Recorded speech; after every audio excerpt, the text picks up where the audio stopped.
Youth Institute of Science and Technology is the name of our school.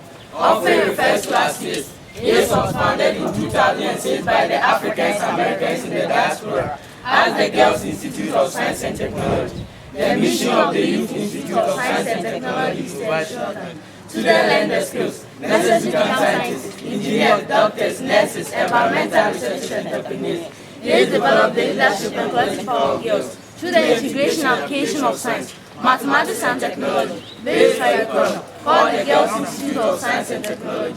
The mission of the Youth Institute of Science and Technology provides exposure to best campus, career development, and big technology such as solar energy, rainwater harvesting, biofuels, and organic gardening. By learning to work together, side by side with my brothers and sisters of the diaspora, you go on nation economy by establishing digital partnerships, by studying how to gain the right skills.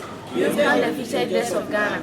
By studying how to gain the right skills, you take the lead making fair decisions that prepare the national growth and development of Ghana. They are committed to truth, justice, righteousness, reciprocity, harmony, balance, and order. They are sponsored by the Anderson Family Help Organization, IS of Atlanta, Georgia, Habesha, IS of Atlanta, Georgia, Africans for the Africans, Trust and Investment, the University of Massachusetts, Economic Evidence of Atlanta, Georgia, and Guardian University of Finance. They are controlled supported by Akusha Barton, Franco Fui Barton, the Anderson Family, Kofi Anson, Grace Makansa, Madame Porter, Dr. Shimwana, Nana Diewa, Mr. Erikano, Mr. Ushu, Madame Aso, Mr. Mako, and Mubari Tahimba. They are the students of the youth. And you are destined for greatness.